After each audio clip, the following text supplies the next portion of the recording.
እየሰራችሁ አልሳካ ካለ አትጨነቅለት።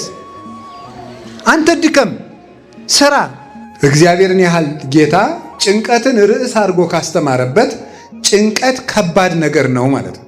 ስለ 4 ነገሮች እንዳንጨነቅ አስተምሮናል። ስለ 4 ነገሮች ጌታ አትጨነቁ ብሎ 4 ነገሮች ላይ እንዳንጨነቅ ነግሮናል። የኢትዮጵያ ኦርቶዶክስ ተዋሕዶ ቤተክርስቲያን ሰነፍ ታደርጋለች ይላሉ አንዳንድ ሰዎች።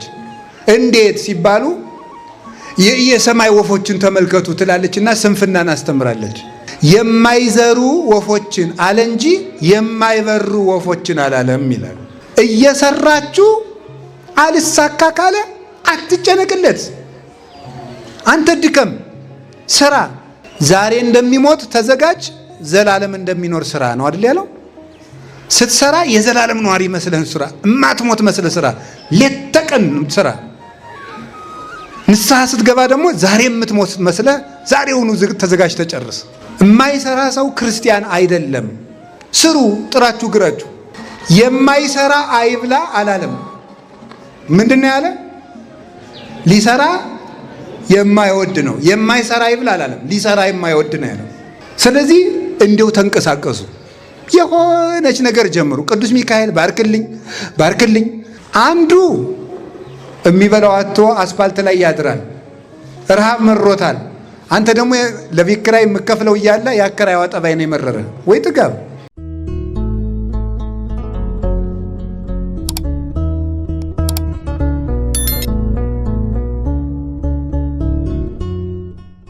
አትጨነቁ ማለት ቀለል ያለ አማርኛ ነው።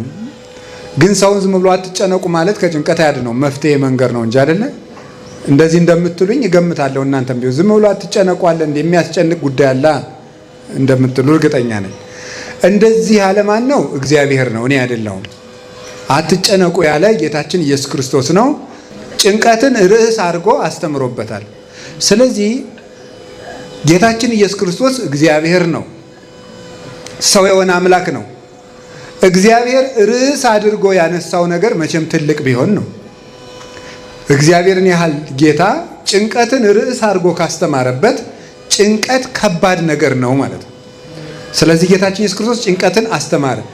ጌታ በዚህ አንቀጽ ዛሬ በተነበበልን ወንጌል ስለ 4 ነገሮች እንዳንጨነቅ አስተምሮናል። ስለ 4 ነገሮች ጌታ ዛሬ ባስተማረን። ሌላ ቦታ ግን ብዙ ስለሌላ መጨነቅ የሌለብን ሌሎች ብዙ ጉዳዮችንም ነግሮናል።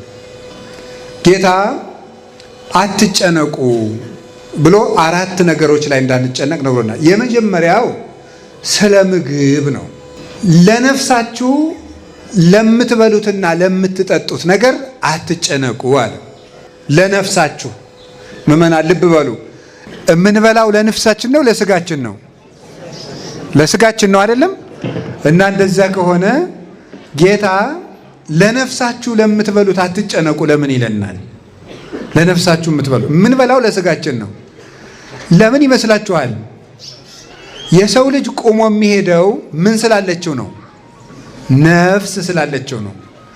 ነፍስ ደግሞ እንድትኖር የሚያደርጋት ምን ይመስላችኋል? ደም ነው። የሰው ልጅ ደሙ ከሌለ የነፍስ መሳሪያዋ መኖሪያ ከተማዋና ስራ መስሪያዋ ደም ነው። ደም ስታጣ ነፍስ ወጥታ ትሄዳለች። ስለዚህ አእምሮ ራሱ ሰው የሚያስበው ራሱ በምንድን ነው? በደም ነው። ደም ከሌለ ጭንቅላት ማሰብ አይችልም። ሰው የሚያስበው ደም ሲኖረው በጭንቅላቱ ጭንቅላት ደግሞ ወይም አእምሮ ነፍስ ሐሳቧን የምታመርትበት እና የምትገልጽበት የሐሳብ ከተማዋ አእምሮ ነው። ነፍስ እንድትኖር የሚያደርጋት ደግሞ ደም ነው። ደምን ደግሞ እንዲገኝ የሚያደርገው ምግብ ነው። ስለዚህ ለነፍሳችሁ ለምትበሉት ያለበት ምክንያት ነፍስ በደም ምክንያት ስለምትኖር ነፍሳችሁ ከስጋችሁ ጋር እንድትኖር የሚያደርጋትን ስጋችሁ ደግሞ በነፍሳችሁ ምክንያት እንዲንቀሳቀስ የሚያደርገውን ምግብ ሐሳብ አድርጋችሁ አትጨነቁ አለ። ለምንድን ነው የማንጨነቀው? ካልበላን ደም የለም። ደም ከሌለ ነፍስ የለም። ነፍስ ከሌለ መቆም የለም፣ መኖር የለም። እንዴት አንጨነቅም ብለን ስንጠይቀው እንዲህ ብሎ ይመልሳል። ከምግብማ ነፍስ አትበልጥም ይላል። ከምግብማ ነፍስ አትበልጥም ምን ማለቱ ነው? አዲያ ጌታ ለምትበሉት አትጨነቁ ብሎ ሲያበቃ እንዴት ማንጨነቅ ስንለው እንዴ ከምግብማ ነፍስ አትበልጥም ማለት እና ብትበልጥሳ መብለጡና ማነሷ ሳይሆን ዋናው ነገር ምግብ የለም ነው። ለምን አንጨነቅም? እና ምን ማለቱ ይመስላችኋል? ከምግብማ ነፍስ አትበልጥም ማለት ይኸውላችሁ ምግብ ነፍስ እንድትኖር የሚያደርጋት ደም የሚመረትበትን ምግብ ለናንተ ከመስጠት ነፍስን መፍጠር አይበልጥም ወይ ማለቱ ነበረ። ነፍስን መፍጠር ይበልጣል ወይስ እንጀራን መስጠት ነው? እንጀራን ከመስጠትማ ነፍስ መፍጠር አይበልጥም? እንጀራን እኮ ዘመድም ይሰጣል፣ ባድም ይሰጣል፣ ጓደኛም ይሰጣል፣ ሰርተው ያገኙታል። ነፍስን ሰርቶ የሚሰጥ ጓደኛም ባልንጀራም ዘመድም የለም። ነፍስን ሰርቶ የሚያገኛት ባለሙያም ሊቅም የለም። እንግዲህ ባለሙያዎች የዓለም ጠበብቶችና ሳይንቲስቶች ሁሉ ብዙ ትልልቅ ነገር ሰርተዋል። በባህር ውስጥ የሚሄድ መርከብ ሰርተዋል። መንኮራኩር ሰርተው ጨረቃን አይተን መጥተናል ብለዋል። እኛ ላየንም ዙሮ አይተናል ብለዋል። ማርስ ላይም ቤት ልንሰራ ነው ብለዋል። ተሰርቶ የሚዞር የሳተላይት ቤትም አለ። ታውቃላችሁ? የሳተላይት ቤት ስሰማ ነው ቤቱ ተሰርቶ በዚህ ላይ እየዞረ ማለት ነው። በዚህ አላያችሁትም? እንደዚህ አይነት ቤት አለ አሉ ነው እንግዲህ እኔ በወሬ ነው የተማረ ሰው ሲያወራ ነው የሰማሁት። የሳተላይት ቤት ሁሉ ተሰርቶ ሰዎች ሰርተው በዚህ እያዩን ቤት ነው። ግን ባህር ውስጥ እኔ ቤት አይቻለሁ። ያው ባህር ውስጥ አይቻውቃለሁ። ድንገት እግር ጥሎኝ አንድ ቦታ አርሜን ብቅ ብዬ አንድ ውጭ ሀገር ባህር ውስጥ ቤት አይቻለሁ። የጀልባ ቤት አይቻለሁ። ቤቱን ጀልባውን ቤት አድርገው እዛው ይዋለዳሉ። ትዳር እዛው ኑሮ የሚመሩበት ጀልባ አለ። እንደዚህ አይነት አይቻለሁ። የሚዞር ቤት ደግሞ አለ። ይሄ ሁሉ ተሰርቷል። ከወንድ ደም ዘር ከእናት ደም ወስደው ደግሞ ልጅ በጠርሙስም እያስወለዱ ነው። እንደ እንቁላል በኢንኩቤተር ተፈልፍሎ ዶሮ እንደሚሆን ሰውም ደግሞ እንደዛ እያደረጉ ነው። የሆነ ሆኖ ግን እስካሁን ነፍስ የሰራ ሰው ሰምተን አናውቅም። እንዲያው ምድርና ሰማይ ይቀልጣል እንጂ የሚሰራ ሰውም አይመጣም። በዚህ እርግጠኛ ነኝ። የፈለገ የተራቀቀ ሳይንቲስት ዓለም እስከሚጠፋ ቢመጣ ሰው አይሰራም። በዚህ እርግጠኛ ነኝ። እኔ ፍጥረት ሁለት ነገር ማድረግ እንደማይችል እኔ እርግጠኛ ነኝ። አንደኛ ሞትን ማቆም እንደማይችል እርግጠኛ ነኝ። ሁለተኛ ልደትን በራሱ መስጠት እንደማይችል እርግጠኛ ነኝ።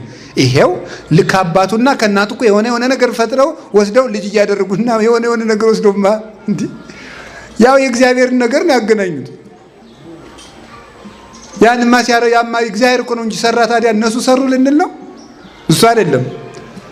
ባልና ሚስትም እኮ አንድ ላይ ሲኖሩ ልጁ የእግዚአብሔር ነው። ባልና ሚስት ልጅ አይሰሩ። ልክ ባልና ሚስቱ አንድ የሚሆኑበትን ምስጢር ነው እነሱ ወስደው ይሄን ያደርጉ። በራሱ ግን ነፍስን የሚፈጥር ነፍስን የሚሰራ የለም። እና እናንተ እንደው ምን እበላለሁ ምን እጠጣለሁ ብላችሁ የምትጨነቁ ነፍስ ሰጥቻችሁ ሲያበቃ እንዴ ማንም የማይሰጣችሁ ነፍስ ሰጥቻችሁ ማንም የሚሰጠውን እንጀራ አይሰጠንም ትላላችሁ ብሎ ጌታ። ስለዚህ ስለ ምግብ አትጨነቁ።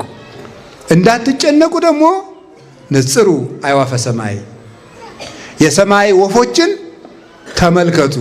እዚህ ወፍ የለም እናንተ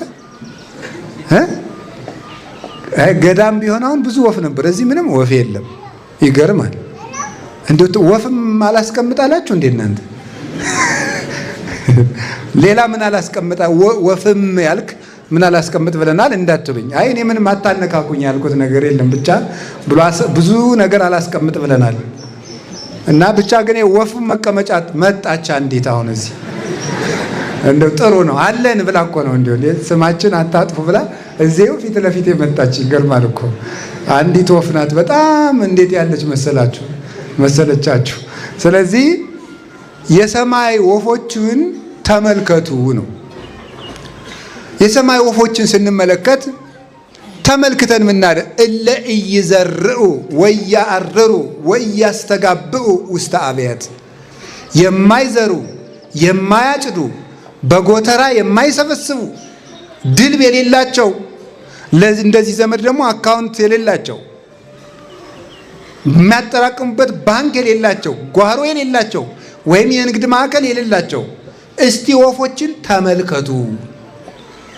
እስመ አቡክሙ ሰማያዊ ይሴስዮሙ የሰማይ አባታችሁ እሱ ይመግባቸዋል።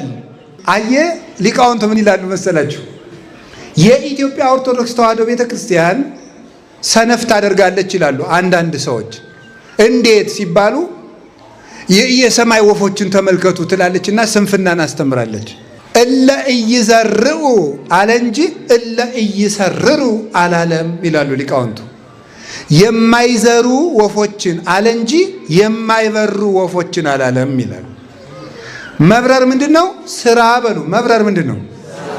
አዎ እየሰራችሁ አልሳካ ካለ አትጨነቅለት። አንተ ድከም፣ ስራ። እግርህን እጅ ምንድን ነው? አንድ ፈላስፋ ብሎ የተናገረው ምንድን ነው? ዛሬ እንደሚሞት ተዘጋጅ፣ ዘላለም እንደሚኖር ስራ ነው አይደል ያለው? ስትሰራ የዘላለም ነዋሪ መስለህ ስራ፣ እማትሞት መስለህ ስራ፣ ሌት ተቀን ስራ። ንስሐ ስትገባ ደግሞ ዛሬ የምትሞት መስለህ ዛሬውኑ ተዘጋጅ፣ ተጨርስ። ዛሬ እንደሚሞት ተዘጋጅ፣ ዘላለም እንደሚኖር ስራ። ስንሰራ ሌት ተቀን ነው። እግዚአብሔር እስቲ መቼ መቼ ነው የሚሰራ? እስኪ ነው ሰኞ፣ እሑድ፣ ለሰኞ፣ አመሯ ማክሰኞ። እግዚአብሔር መቼ መቼ ይሰራል? እስኪ ንገሩኝ። ሁልጊዜ ይሰራል። ሐሙስ ስራ ቢያቆም እኮ ሐሙስ ልም ብለን አለቅን ማለት ነው። አስባችሁታል? እግዚአብሔር የዓመት እረፍት ቢወጣ እንኳን እረፍት ወጥቶ እናቴ አብሮን እያለም ሊፈጁን ነው። እነማን? እኔ ማንንም አላልኩም። በቃ ሊፈጁን ያሰቡ ሰዎች እየፈጁን ነው በእውነት ማለት ነው። ሊፈጁን ያሰቡ ሰዎች እግዚአብሔር አብሮን ሶባ እኮ እግዚአብሔር ምስሌነ ይብል እስራኤል ሶባ እኮ እግዚአብሔር ምስሌነ። እስራኤል እንዲህ ይላል፣ እግዚአብሔር ከኛ ጋር ባይሆን ኑሮ አሐዝብ ሕያዋኒነ ሙጡነ በሕይወተ ሥጋ ሳለን በዋጡን ነበረ ይላል። እግዚአብሔር ከኛ ጋር ባይሆን ኖሮ እግዚአብሔር መቼ ስርዓት ፈቶ ያውቅ? ለሰከንድ የለም። አቡዬ እስከ ይዜ ገብር ዋኔ ገብር ከማሁ አለ ጌታ። አባቴ አብ እስከ ዛሬ ይሰራል፣ ቅዳሜም እሁድም ሰኞም ማክሰኞም ረቡዕም ሐሙስም ዓርብም እኔም እስከ ዛሬ ይሰራለሁ ይላል። እግዚአብሔር ሁል ጊዜ ይሰራል። እኛ አሁን በዓል ነው ብለን ባረፍንበት እግዚአብሔር እኛን በመጠበቅ እየሰራ ነው። እኛን የእኛን እስትንፋስ ይጠብቃል። እኛ ተኝተን እሱ ይጠብቃል። ኖላዊ ትጉህ ዘይነውም የማያንቀላፋው እረኛችን ስንተኛ ይጠብቃል፣ ስንተኛም ይሰራል፣ ስንቆምም ይሰራል። እግዚአብሔር ሁልጊዜ ይሰራል። የእግዚአብሔር ልጆች ደግሞ ሁልጊዜ ይሰራሉ። በበዓልም እንስራ እንዳትሉ ደግሞ ትምህርቱን እንዳትገለብጡት። እሁድም እንግዲህ ስቆፍሩ እያልኩ እንዳይመስላችሁ። የበዓል ስራ ደግሞ ሌላ አለ፣ ለነፍስ ይሰራል። ስለዚህ ዝም ብሎ ቁጭ ብሎ የሰማይ ወፎችን ብትል ምንም የምግብ ወፍ የለም። የሰማይ ወፎችን ቁጭ ብለ እየሰሩ ነው። እየሰራችሁ ተማሩ፣ አንብቡ። ቢያንስ ካሁን ቀደም እኔ ተናግሬ ያውቃለሁ። ቢያንስ እንደው ለምን አታነቡም ዘመዶች? ተመርቃችሁ እሺ ስራ አላገኛችሁም፣ እሺ ስራ የለም። አሁን መከራ በዝቷል። ጦርነት አለ፣ ሞት አለ። ሀብታምም ደሃም መኖሪያ አጥቷል ዛሬ። አላ እንደዚያ ከሆነ ስራም ካጣችሁ ቢያንስ ለምን ግን አታነቡም? ባለፈው የደገምኩትን አንድ ታሪክ ልንገራችሁ። አንድ ሊቀ ጳጳስ አንዱን ልጄ ለምን አትማርም አሉት። ምን እየበላው ልማር አባቴ አላቸው። ስትደነቁር ምን እየበላህ የምትደነቁር አሉት። እውነቴን እኮ ነው ማለት ነውና እንዴ ምን እየበላህ ደነቆርክ? እየበላህ ከደነቆርክ እየበላህ ለምን አታል? እስቲ እንደው ዝም ብላችሁ ቢያንስ ብታነቡ ምን ይጎዳችኋል? እንደው ምን ይጎዳችኋል? ብታነቡ እኮ ያ ንባብ ራሱ ስራ ይሆናችሁ ነበር። አታነቡም። ሆድ እየበዛ ትምህርት እየቀነሰ ከመጣ አገር የሚጠፋ ከዚህ ላይ ነው። እናቱን የሚገድል ለወንድሙ የማይራራ ጨካኝ በሰው ደም እጁን የሚታጠብ የሚመጣ ከድንቁርና ነው። ሕዝቤ እውቀት ከማጣቱ የተነሳ ጠፍቷል እንዳለ ጌታ ትንቢተ ሆሴዕ ምዕራፍ 4 ቁጥር 6 ላይ ሕዝቤ እውቀት ከማጣቱ የተነሳ ጠፍቷል። የእውቀት ጥፋት ቅዱስ ዮሐንስ አፈወርቅ ምን ይላል? የብጥብጥ ሁሉ መነሻ ነው ይላል። የመገዳደል፣ የሞት፣ የጨካኝነት፣ የአረመኔነት መነሻው ድንቁርና ነው። የሚያውቅ ሰው እንዴት የሰውን ክብር የሚያውቅ ሰው ገድሎ አይደሰትም። እና የእግዚአብሔር ቤተሰቦች ስራ ስሩ። የማይሰራ ሰው ክርስቲያን አይደለም። ስሩ፣ ጥራችሁ ግራችሁ። ስለዚህ ጌታ ያለን ከመጨነቅ ይልቅ መስራት። እስኪ በሉ ንገሩኝ። ማመንና ምን ማለት ንገሩኝ። ማመንና መስራት በሉ እስኪ። ማመንና ምን ማለት መስራት። የማይሰራ ሰው ግን እግዚአብሔርም ሊሰጠው አይችልም። ይሄን አባቶች ይላሉና ሊሰራ የማይወድ ሰው አይብላ ዘይፈቅድ ይትቀነይ ኢይሴሰ ይላል ቅዱስ ጳውሎስ። ሊሰራ የማይወድ ሰው አይብላ ይላል። ልብ በሉ፣ የማይሰራ አይብላ አላለም። ምንድነው ያለ? ሊሰራ የማይወድ ነው። የማይሰራ አይብላ አላለም። ሊሰራ የማይወድ ነው ያለው። የማይሰራ አይብላ ቢል ሕፃናት ይሰራሉ? አይሰሩም። ስለዚህ ላይበሉ ነው ማለት ነው። መስራት የማይችሉ ከልጆቻቸው ጡረታ የገቡ ሽማግሌዎች አሉ። መስራት አይችሉም። እነሱ አይብሉ ሊመጣ ነዋ።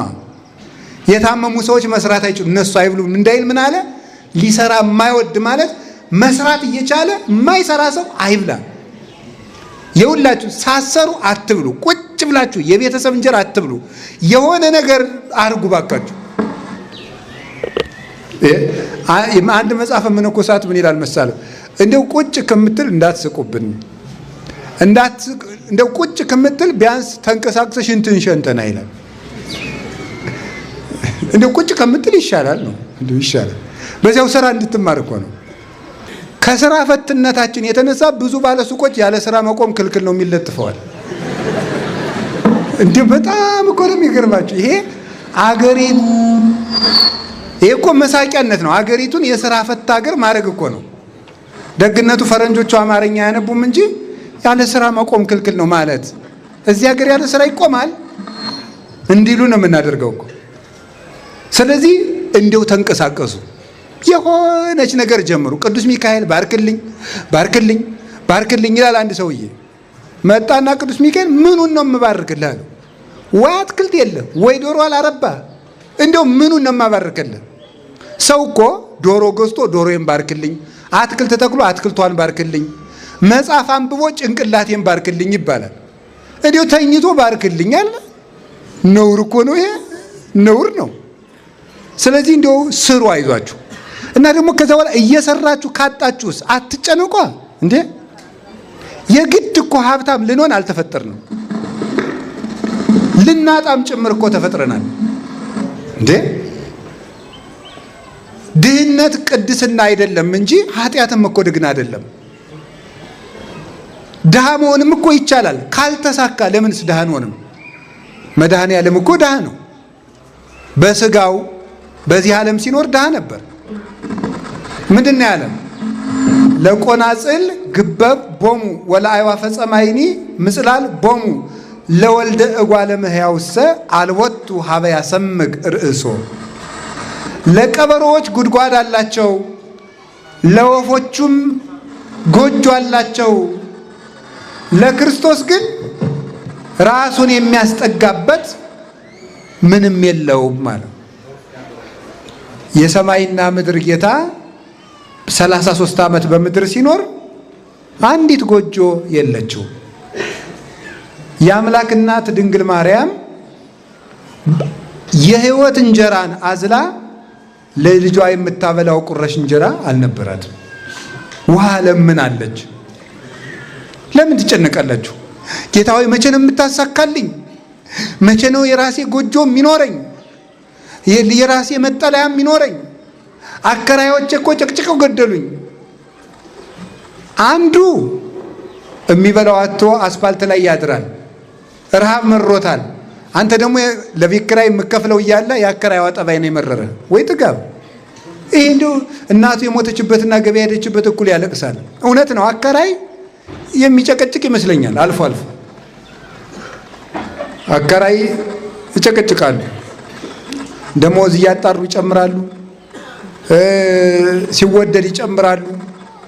እነሱ ያለ ቤት የተፈጠሩ አይመስሉም። እንደው ከእናታቸው ማህፀን ሲወጡ እንደው አንድ ቪላ እያያዙ የተወለዱ ነው የሚመስሉት፣ ሲጨክኑ ማለት ነው። ውጡ ሲሉ እናንተም ተው፣ በሕግ አምላክ ታረሙ፣ በመምህር አምላክ ቤት የእግዚአብሔር ነው። ሰው ድሃ አታሰቃዩ። እውነቴን ነው። ተዛዝነን ዘመኑን እንለፈው። በወንድሙ የሚጨክን ለሱም ጨካኝ ሰው ይጥልበታል። ርኅሩህ ሁኑ፣ ድሃ አትግፉ። ክርስቶስን ፍለጋ እዚህ እንደተሰበሰባቸው አውቃለሁ። ክርስቶስ ማለት መቅደስ ውስጥ ቁጭ ብሎ የሚጠብቅ እንደ ንጉሥ ቁጭ ብሎ የሚጠብቅ አይደለም። አስፋልት ላይ ያለው ድሃ ክርስቶስ ነው። ጦም የሚያድረው ወንድማችን ክርስቶስ ነው። እኛ ሁለት አይነት ምግብ በልተን ስላልሰጠኝ አመሰግናለሁ። አዎ እንደዚህ ነው። ከዚህ በኋላ ግን ትሰራላችሁ፣ ትማራላችሁ፣ ትጥራላችሁ፣ ትደክማላችሁ። ብትከስሩ ባይሳካላችሁ ሰርታችሁ ገንዘቡ ልም ቢል ከዚህ በኋላ አትጨነቁም ማለት ነው። ተስማምተናል? አዎ እግዚአብሔር ብቻ አለልን። እንስራ እንጂ አንድ ሰውዬ ነበረ፣ ስሩ ነው እንጂ እግዚአብሔር ተጨነቁ አላለም። ድርቅ ሆኖ ገበሬ ነው። ሰውየውንም አውቀዋለሁ። ይገርማቸዋል። ድርቅ ሆኖ ሐምሌ ድረስ ድርቅ ሆኖ ሰውየው ግን ይዘራል። ከዚያ በኋላ ተው አንተ ሰውዬ ባይሆን ዘሩን ልጆቹ ቆርጥመውት ይሙቱ፣ እንደው እባክህ እያወጣህ አትበትን ሲሉት አይ እግዚአብሔር ዝራ ነው እንጂ ዝናብ አዝንብ አላለኝም አለ። አያችሁ ሊቅነቱ። እግዚአብሔር ዝራ ነው ያለ። የኔን ድርሻ ሰርቼ ዝናብ ከቀረ እኔ ምን ጨነቀኝ? ልጆችን ማበላቸውን ነገር ማን ያውቃል ነው? እግዚአብሔር ያውቃል። እኔ ድርሻዬንም እወጣለሁ። ዘራ። ሰው ሁሉ ሲንገበገብ አልዘራም ብሎ እኔማ እንደው ያለችኝ እንበላል ብሎ ብልጥ ሲሆን እሸቱን ማን አፈሰ? አቶ ገሌ፣ ስሙን አልነግራችሁ። እሱ እሸቱን ለልጆቹ ቆርጦ አበላ፣ አዝመራውን አጭዶ ልጆቹን መገበ። እግዚአብሔር ዝራ እንጂ አዝንም አላለኝም ያለ እውነቱን ነው። እግዚአብሔር ስሩ ነው እንጂ ተጨነቁ አላለም። እና አትጨነቁ። እኔ ከማን በልጬ ነው? አብርሃም በድንኳን እኮ ነው የኖረ። ጌታዬ ወይ የዚህን ያህል ምን በድዬ ነው ጥሩ ስራ ማሰራኝ? ህይወቴ በመባከን አለቀ፣ ለምን አታሳካልኝም? የብዙ ምዕመናን ጥያቄ ነው። አብርሃም እድሜ ልኩን በድንኳን አይደል እንዴ የኖረ? እኛስ ከአብርሃም እንበልጣለን? ይስሐቅ በድንኳን ነው የኖረ። ያዕቆብ እግዚአብሔር ሌሊት ተገልጾ የፍቅር ትግል ሲታገለው ያደረው ያዕቆብ እግዚአብሔር እኮ ነው ትግል ገጥሞት የፍቅር ትግል እግዚአብሔርን እንደዚህ አቅፎ ያደረው ያዕቆብ የኖረው በድንኳን ነው፣ በስደት ነው። ከነ ድንኳኑ ቤት እንኳን ደግሞ አገሩ ላይ መቀበር አቅቶት ግብፅ ተሰዶ ነው ያረፈው። ምን አለ ቅዱስ ዳዊት ለዚህ እኮ ነው ነግዶ ፈላሲ አነ ከመኩሉ አበውዬ፣ እኔ እንደ አባቶቼ እንግዳ ነኝ። እስኪ በሉ ሁላችሁ እኔ እንደ አባቶቼ በሉ። ምንድን ነኝ? እኔ እንደ አባቶቼ እንግዳ ነኝ። እንግዳ እንደው ከሰው ቤት ውስጥ ተመችቶት የሰውን ሁሉ ጓዝ ልዘዝበት አይደል? እንደው የሰጡትን አግኝቶ እንደ ነገሩ ነው የሚያደርገው። እኛ ይሄ ንግር የእንግድነት ቤታችን አገኘ እንኖራለን። እንግዳ ቢያገኙ ይሰጡታል፣ ቢያጡ መርቁ እግዚአብሔር ይስጥልኝ ብሎ ያቀርባል። ይሄ ዓለም የእንግድነት ቤታችን ብናገኝ መልካም፣ ካጣንም እግዚአብሔር ይመስገን። እንዲህ ማለት ነው። ሁለተኛ ስለምን አትጨነቁ አለ? ስለ ልብስ አትጨነቁ። ለስጋችሁ ወለሥጋክሙኒ ዘትለብሱ፣ ለስጋችሁ በምትለብሱት ነገር ደግሞ አትጨነቁ። ጥያቄ፣ ልብስ የምንለብሰው ለስጋችን ነው ለነፍሳችን ነው? ለስጋችን ነው። በጣም ጥሩ። ለነፍሳችን ነው። ይቅርታ አድርጉልኝ። እንዴት ነው ለነፍሳችን የሚሆን የሚባል? ሰው ልብስ ባለመልበሱ የምታፍር ነፍሱ ነው ስጋው ነው? ለምሳሌ የሞተ ሰው ቢገለጥ ያፍራል? አያፍርም። ስለዚህ የምንለብሰው ማን እንዳታፍር ነው? ነፍሳችን እንዳታፍር ነው ማለት ነው። ስጋ ልብስ ግን የስጋ የተባለበት ምክንያት ለብሶት የሚታይ ማን ስለሆነ ነው? ስጋ ስለሆነ ማለት ነው። ለብሶት የሚታይ ስጋ ስለሆነ የስጋ ልብስ ተባለ እንጂ የምንለብሰው ለነፍሳችን ነው። ስለዚህ ለስጋችሁ የምትለብሱት ነገር ደግሞ አትጨነቁ። ለምን ምን እንለብሳለን? አኮኑ ስጋ የአጽር ልብስ ማራዝም ይላል። ስጋ ከልብስ አይበልጥም ወይ? አሁን ተርጉሙት። ቅድም ስለተማራችሁ ስጋ ከልብስ አይበልጥም ወይ? ተርጉሙት። አሁን ቅድም ስላስተማርኳችሁ ምን ማለት ነው? ስጋ ከልብስ አይበልጥም ወይ ሲል ምን እያለ ነው?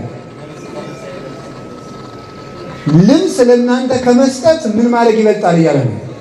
ስጋችሁን መፍጠር ይበልጣል ነው። ቅድም እንዳልኳችሁ ለነፍሳችሁ ምግብ የሚሆን ነገር ከመስጠት ነፍሳችሁን መፍጠር ይበልጣል።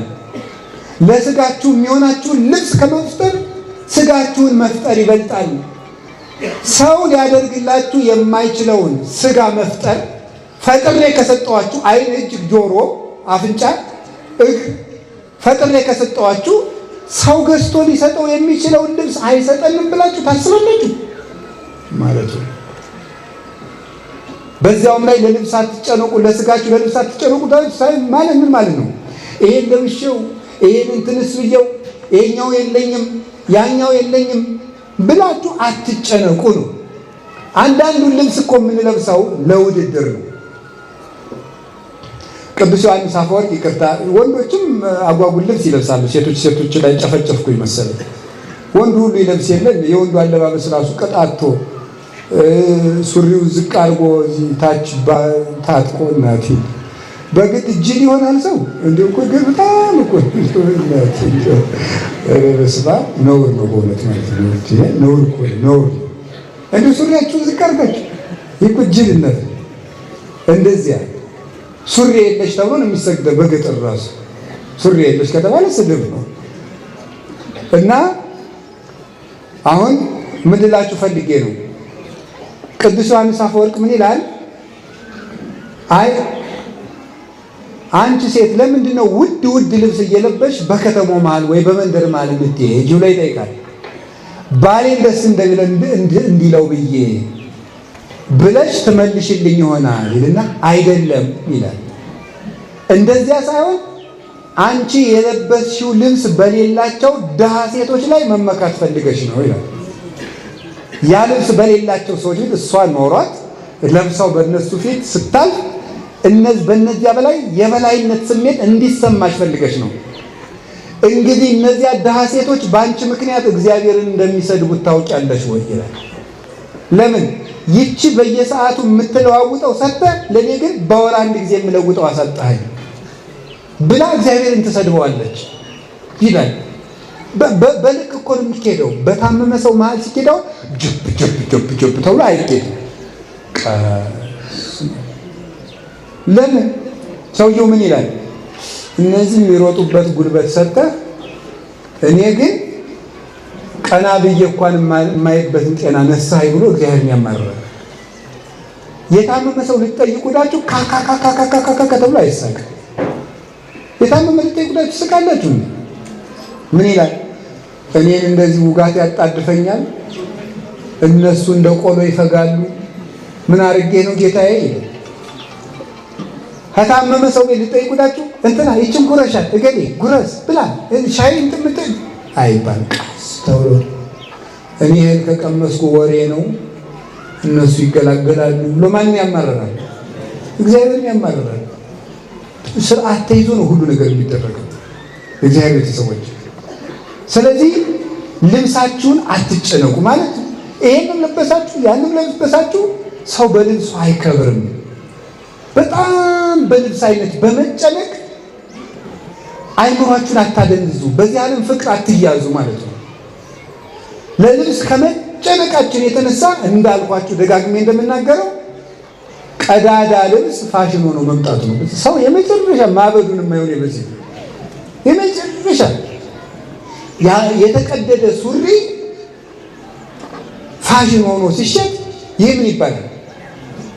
የሰው ልጅ ለልብስ ከመጨነቁ የተነሳ። ስለዚህ አጌጣለሁ ብላችሁ በልብስ አትጨነቁ። የሚገባችሁን ያክል ሰውነታችሁ ከተሸፈነ ከሰው ጋር ከዋላችሁ በቃችሁ ማለት ያላችሁን አጥባችሁ በንጽህና በልክ ልበሱት። እንዲሁ ዝም ብላችሁ ጎተት ትበሉ አይደለም ያልኩት፣ በስነ ስርዓት ልበሱ። ግን ልብሳችሁ የሚጨምርላችሁ ክብርና ጌትነት የለም።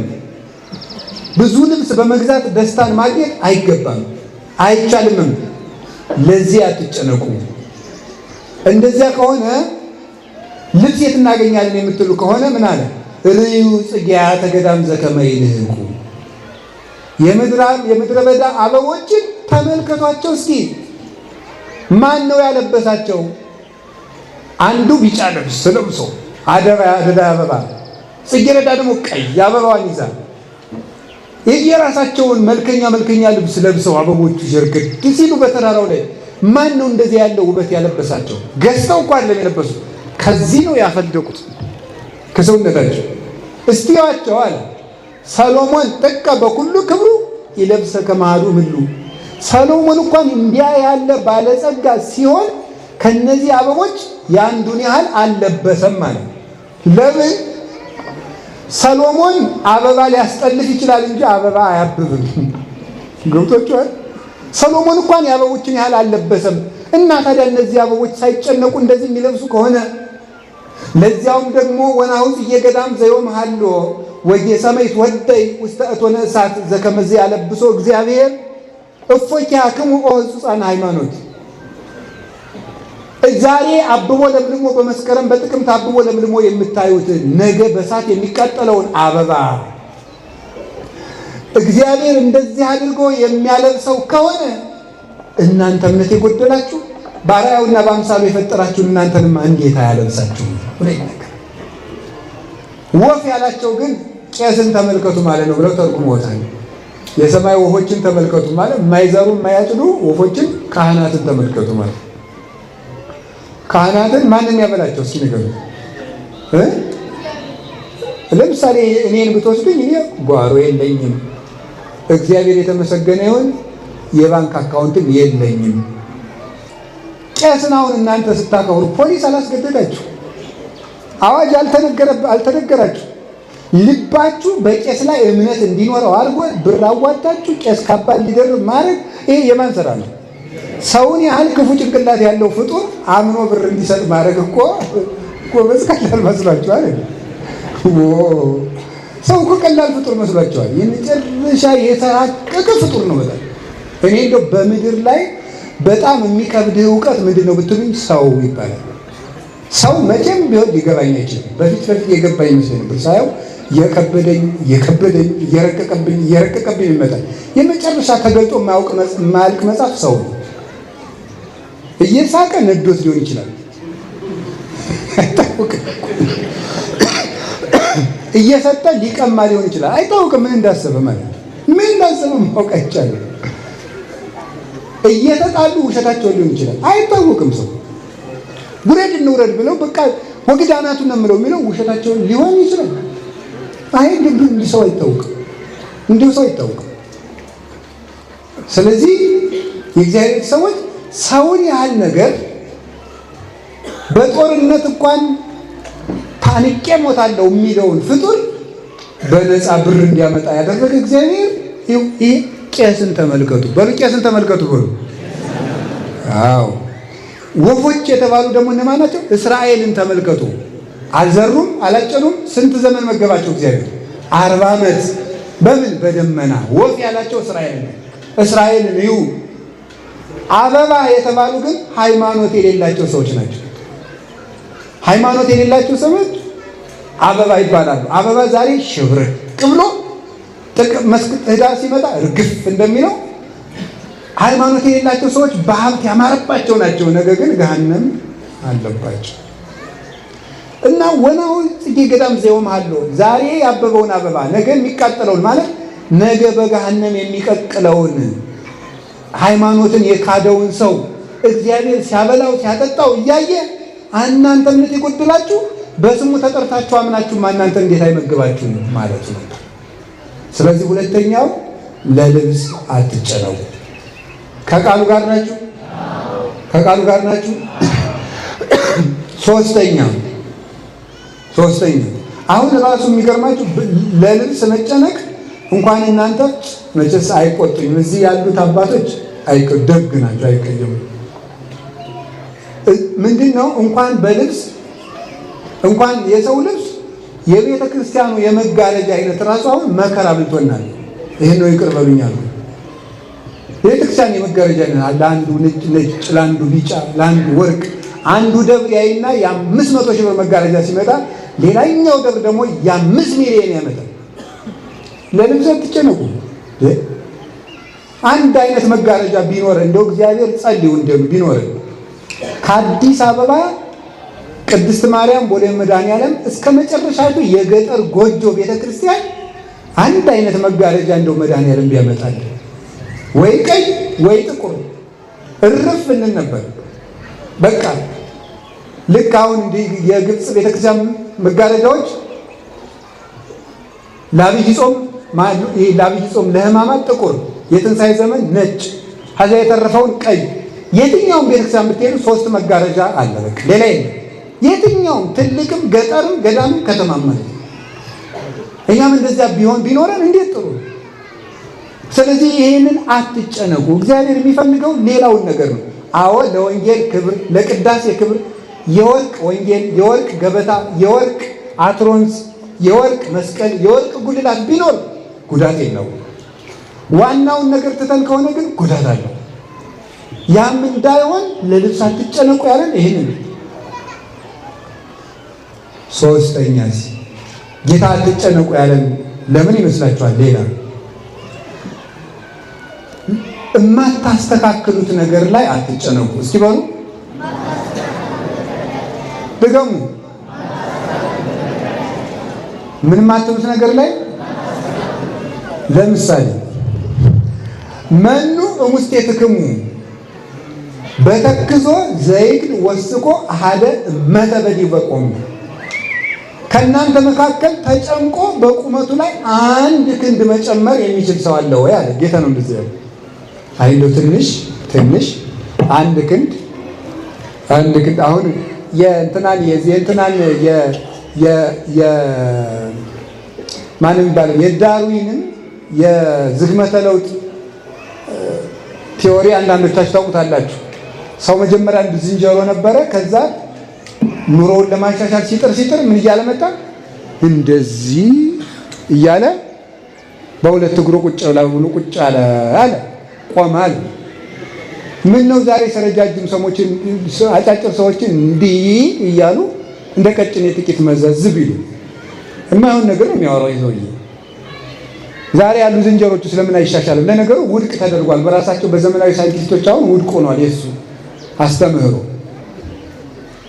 ሰው በቁመቴ ላይ 1 ክንድ አሁን አንዲት ሴት ወንድ ልሆን አይሆንም። አንድ ወንድ እኔ ሴት ነው መሆን ፈልግ ይሄ አይሆንም። ሴት መሆን ነበረብኝ ብላ አትጨነቅ። ወንድ መሆን ነበረብኝ ብላ አትጨነቅ። አጭር መሆን ፈልግ ነበር ብላ አትጨነቅ። ረጅም መሆን ነበረብኝ ብላ አትጨነቅ። ከንፈሬ ክርክም ያለ ወይም ደግሞ ሰፋ ያለ ወይም ወፈር ያለ ምን ያስጨንቅ? የተሰጠህን ነገር ይዘህ ኑር። የማታስተካክለው ነገር ላይ አትጨነቅ። ሌላ ደግሞ ለምሳሌ አንድ ሰው እየሰማችሁ ነው። አንድ ሰው ለምሳሌ ድንግልና የለውም። ድንግልናውን የሆነ ጊዜ አጣ። ያ ሰውዬ ድንግልናውን እንደገና ማስተካከል ይችላል አይችልም? ነገሩኝ እንጂ እነሱ ጉዳይ ላይ አትጨነቅ።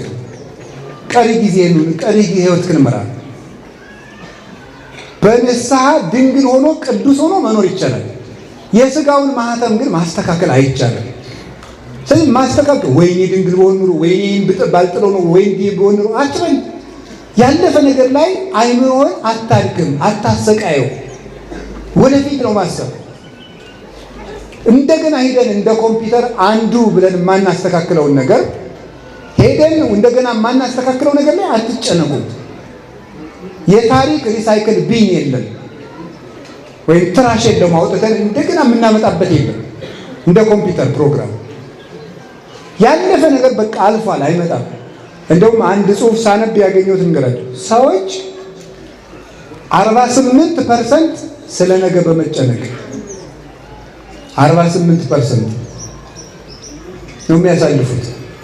ደግሞ ከዚህ ትንሽ አነስ ያለውን ፐርሰንት ስለ ትናንት በመጨነቁ ለዛሬ የሚያስቡት 10% ስለ ትናንት ይጨነቃሉ። እንዲህ ባለግ ኑሮ እንትና የሚባል ጓደኛ ባይኖረኝ ኑሮ፣ ይሄንን የትምህርት መስክ ባልመርጠው ኑሮ፣ እንትና የሚባል ሀገር ባልሄዱ ኖሮ፣ እንደዚህ ብዬ ባልናገር ኖሮ፣ እዚህ እንደዚህ ባልከፍት ኖሮ፣ በቃ ኖሮ ሆኗል። ያን ማስተካከል አይቻልም።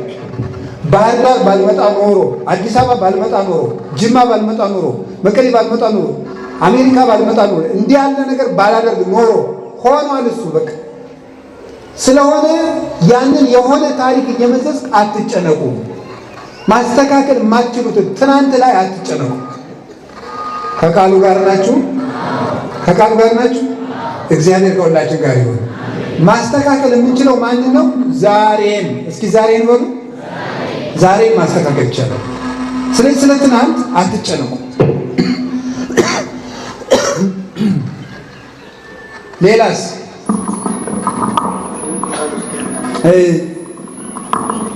ለነገ አትጨነቁ።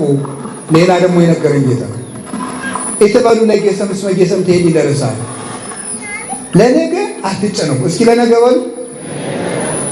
ለነገ መጨነቅ ዛሬን ያበላሻል። ለምሳሌ የአስኮላ ተማሪ እንዲህ ያደርጋል። ፈተና ነገ አለ ሲባል ምን ያህል መሰላችሁ? ፈተናም ነገ አለ ሲባል እንዲህ ነው የሚያደርገው። ጉዳዩን ማጥናት ትቶ ስለ ጉዳዩ ነው መጨነቅ የሚችለው። ፈተናው ማነው? ነገ። አይ ወይኔ ነገ እኮ ነው የምፈተነው። ያላጠናው ስንት ነው? 20 ገጽ። 2 ገጽ ያነብና እንደገና ይቆጥረዋል። 2 ገጽ በቆጠረበት እኮ ያን በቆጠረበት ሌላ 2 ገጽ ያነብ ነበር። ይኸውልህ ገጹን ከምቆጥር ዝም ብለህ እስከምትደርስበት ድረስ አጥናና የቀረው ገጽ ቅልጥ ብሎ ይቀር። ስለ ነገ መጨነቅ ዛሬን ያሳጣል። አብዛኛው ሰው እረፍት የሚነሳው ለጸሎት ቆመን ሐሳባችን የሚበታተነው ለምን ይመስላችኋል? ስለ ነገ ነው የሚጨነቅ።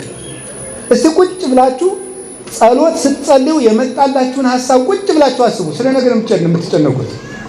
ከማን ጋር ነው የምኖረው? የት ሀገር ነው የምኖረው? ሳረጅ ማን ይጦረኝ ይሆን? አንዳንዱ ደግሞ ከማን ጋር ያው ምን አይነት ሚስት ምን አይነት ባል ምን ትስ ብሎ ነው። አንዳንዱ ደግሞ በጣም ከባሰበት ራቴን ምን አይነት ወጥ በላይ ሆን ብሎ የሚያስብ ይችላል። በጣም ማልዳ እንትን ሽሮ ወጥ ነው የበላሁት ምስር ነው የሚሰራው ምን ተሰርቶ ይሆን ብሎ የሚጨነቃል። ታውቃላችሁ አይደል? ፋሲካ ሊደርስ 30 ቀን ሲቀረው ቁርስ ስለሚበላው የወጥ አይነት ፓኬጅ የሚያወጣ ሰው እንዳለ እንደሚያቅድ ቁጭ ብሎ ከሚስቱ ጋር ግምት ነው። ጥናት ያስፈልገዋል። ቁጭ ብሎ ከሚስቱ ጋር የዛሬ 3 ሳምንት ትንሣኤ ይሆናል አውቀሻል አይደል? አዎ በግ እናርዳለን እናሳል። ከዛ በኋላ ቀደም ብለሽ አንቺ እንትኑን ትሰሪዋለሽ እኔ እንትን ይሄ በጣም ከባድ ነገር የከባድ ነገር እውነቴን ነው። ይሄ ከባድ በሽታ ነው ራሱን የቻለ ማለት። ይሄ ከባድ ነገር አይደለም። አትጨነቁ። ይሄ አንዳንድ ሰው እንደ እራት ብላ ሲባል በተለይ እንደ ሀብት ነካ ያደረገው ሰው እራት ደርሷል ብላ ሲባል ምን ሰርታችሁ ደግሞ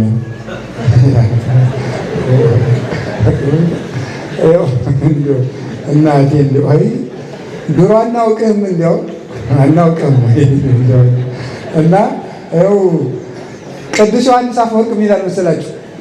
ምግብ አልበላህ ካለ ይላል ጾምህን ዋልና ሞክረው። እመቤቴ ቅዱስ ዮሐንስ አፈወርቅ እኮ ነው ይላል አልበ እኔ እንደው ደግሞ እኮ ሆስፒታል ሄዶ እኮ ነው ዶክተር እኔ ምንም እንደው ምግብ ይሻለኝ አይደለም ሳያመው ነው እንደዚያ ቃል ይሄ ሰውዬ 2 ቀን ነው ጦሙን በደንብ አድርጎ ማሳደር። እዚያ በኋላ እንደው የሆነች አውሬ እንኳን አብሮ ጎርሶ ሲጥ ብትበይ ዝም ብለሽ ነው ገብተሻል እንደሚል እርግጠኛ ነኝ። እንደሚል ማለት ነው። ስለዚህ ይሄ ሁሉ የሚያመጣው ምንድነው? ጥጋብ ነው። በእርግጥ እንደው ዝም ብሎ ይኸውላችሁ ያገኛችሁን ሁሉ ጥረጉ አላልኩም። ሰው መቼም አዘጋጅቶ መብላት ነውር የለውም፣ እግዚአብሔር የሰጠን ነገር ነው። እንደው ግን ይሄ አብዝቶ መጨነቅ ራሱ እንደው ነገ ምንድን ነው የምበላው፣ የዛሬ ሳምንት ምንድን ነው የምበላው፣ ምንድን ነው የምሆነው፣ ይሄ እንደዚህ ነው እያሉ መጨነቅ፣ ነገ በእግዚአብሔር እጅ ነው። እስኪ በሉ አንዴ ሁላችሁ ነገሩኝ እንጂ በእግዚአብሔር እጅ ነው። እውነቴን ነው የምነግራችሁ። እኔ አሁን ጣና ቂርቆስ ገዳም ነው የምሆነው፣ ነገ ምን እንደምሆን እግዚአብሔር ነው የሚያውቀው። እዚህ ይጥለኝ እዚያ ይጥለኝ እሱ ያውቃል። የሰው ልጅ እንደ ዕቃ ነው መኖር ያለበት። ዕቃ ዝም ብሎ ይኖራል። እኛ በፈለግን ጊዜ አንድ ጊዜ ወደ ሳሎን እንወስደዋለን፣ አንድ ጊዜ ወደ መደርደሪያ እናደርገዋለን። እግዚአብሔር በፈለገ ጊዜ የሚያምርብን ቦታ ያስቀምጠናል። እሱን አምነን ታዘን እንደምን እንደ ዕቃ እንኑር ዝም ብለን። ቆላ ቢያኖረን ደጋ ቢያኖረን እሱ ያውቃል። እኛ የእሱ ዕቃዎች ነን፣ ልጆቹ ነን። ሕፃን ልጅ የት ላይ ሊቀመጥ እንደሚያምርበት እናትና አባት ያውቃሉ። እሱ ግን የእሳቱን ብልጭልጭ ታይቶ እምቢ ደጃው ዳር ነው የምቀመጥ ብሎ ሊያስቸግር ይችላል። እናቱ ታቅፋ ወስዳ መደብ ስታኖረው እሷ እንጨት ለቅማ ስትገባ ምድጃው አጠገብ ቁጭ ብሎ ስታገኘው እንደገና ወስዳ መደብ ላይ ስታስቀምጥ እሱ እግዚአብሔርና እኛ እንደ እናትና አባት እንዲህ ነን። እኛ ይህን የሚሻለን ስንል እግዚአብሔር ደግሞ ወስዶ ይህን የሚሻል ሲለን እኛ ደግሞ እዚህ ነው ስንል የምናየውን እያየን። ስለዚህ እግዚአብሔር ሰዎች ነገ ማን ይጦራችኋል? መድኃኒዓለም ያውቃል። ለነገ አትጨነቁ። ይሄ ማለት አታቅዱ ከማለት የተለየ ነው። ሳያቅዱ መኖር ዝርክርክነት ነው። ለ50 ዓመትም ለ100 ዓመትም ለ500 ዓመትም ይታቀዳል፣ እቅድ ይታቀዳል። ለነገ መጨነቅ ማለት ለነገ መኖር፣ ለነገ ማቀድ፣ ለነገ መስራት፣ ለነገ መዘጋጀት፣ ይሄማ የተቀደሰ ነው። ለነገ መጨነቅ ማለት ግን ምን ይሆን ገና ምን ይመጣ ይሆን ብሎ ምጥ መያዝና እንቅልፍ ማጣት ነው የመጨረሻ። ስለዚህ ለነገ አትጨነቁ። የመጨረሻ አምስተኛ የምነግራችሁ ኃጢአት ከሰራችሁ በኋላ ተናዘዙ እንጂ ይቅር ይለኝ ይሆን ብላችሁ አትጨነቁ። እየሰማችሁ ነው? አዎ ኃጢአት ከሰራችሁ እውነቴን ነው። ኃጢአት ከሰራችሁ አንደኛ እንዳንሰራ የቻልነውን እናደርጋለን። ከሰራን ምን ማድረግ ነው ያለብን? ምን ማድረግ ነው ያለብን? ኃጢአት ያልሰራን ሰው መሆን እንችላለን? አንችልም። ወይኔ እንዲህ ባላደርግ ነው ምን ስል ነው ይሄን ያደረኩት? እንደው ምን እንደዚህ አይደለም የሚባለው። ይሄ የቃየል ጸጸት ነው፣ አይረባም። ምን ነው የሚባለው? የሉቃስ ወንጌል ምዕራፍ 15 ላይ ያለውን ነው የምጠቅሰው። በቃ እትነሳ ወሐውር ቤተ አወይ ወእብሎ ለአወይ አባ አበስኩ በሰማይኒ ወበምድኒ ወበቅድሜከኒ እይደለወኒ እሰማይ ወደከ አላ ረሴኒ አሐዱ ማግብርቲከ። በቃ ተነስቼ ወደ አባቴ ቤት እሄዳለሁ። እስኪ በሉላችሁ አባቴንም እንዲህ ይለዋለሁ፣ በሰማይና በምድር በደልኩ፣ በፊትህ በደልኩ፣ ልጅ ልባል አይገባኝም፣ ከባሮቼ እንዳንዱ ቁጠረኝ። በቃ እንደዚህ ነው። ኃጢአት የሰራ ሰው ወደ አባቴ ቤት እሄዳለሁ ነው የሚል። ኃጢአቱን እያምሰለሰለ እንቅልፍ አጥቶ ተሰቃይቶ ሲኖር ተስፋ በመቁረጥ ይወስደዋል። የኃጢአት ራስ ተስፋ መቁረጥ ነው ይላሉ አባቶች። ተስፋ የቆረጠ ሰው ሌላ ኃጢአት ይጨምራል። የፈለገ ግን የረከሰ ጉድጓድ ውስጥ ብኖር ተመልሼ ወደ አባቴ ቤት እሄዳለሁ ነው የሚባለው። እግዚአብሔር ደግሞ ይቅር ሊለን የታመነ አምላክ ነው። አግኝቶን ነው ይደንነት ነው እንደሱ ያለ ቸር ያለ በጉ እንኳን ወደ በረቱ መጥቶለት እሱ በግ ፍለጋ የሚወጣ እረኛል እንደ ክርስቶስ ሲያገኝም እኮ እየደበደበ ለምን ጠፋሽ አንቺ በግ ብሎ እየገረፈኝ ወስድ አይደለም ወሶ በረከበ ጾሮ ዲበመትከፍቱ ሲያገኘን በትከሻው የሚሸከም እረኛ ነው ያለው። በትከሻው ተሸክሞ የማና አንደኛ የሚታገዘን፣ ሁለተኛ ከፍ የሚያደርግ አምላክ። ቀድሞ ከነበርንበት ይልቅ ንስሐ ስንገባ ከፍ የሚያደርገን ጌታ ክርስቶስ ነው። በንስሐ ይቅርታ ብዬ ይሁን። አሁን አንዳንዶቻችሁ ንስሐ ገብታችሁም እርግጠኞች አይደላችሁም። ከከተማ ቄስ ከተናዘዛችሁ እንደገና ከገዳም ደግሞ ትናዘዛላችሁ። ለምን? ኃጢአቴ ብዙ ነው ይቅር ያልተባልኩ ይመስለኛል። ይኸውላችሁ የገጠሩ ቡታንታ ያደረገው ቄስም ይስጣችሁ። ከተማ ላይ ያለው ሱሪ የለበሰው ይመስላችሁ፣ ቀጠን ያለ ቄስ ይስጣችሁ፣ ቦርጭ ያለው ቄስ ይስጣችሁ። እንግዲህ ከተማ ያለ መነኩሴ ይስጣችሁ፣ በረሃ ያለ ይስጣችሁ፣ በደንብ የሚበላ ቄስ ይስጣችሁ፣ ትንንሽ የሚበላ ይስጣችሁ። ኃጢአታችን የሚቅር የሚለን ማን ነው? መድኃኒዓለም በሉ። ቄሱ ነው መድኃኒዓለም ነው? አዎ። ስለዚህ ይቅር አልተባልኩም ለምን ትላላችሁ? ክርስቶስ ምንድን ያለ? የተጠማ ቢኖር ወደ እኔ ይምጣ። እስኪ በሉ ወደ የተጠማ ቢኖር በሉ ወደ እኔ። ያ ማለት እኔ ምንድን ነኝ ማለቱ ነው?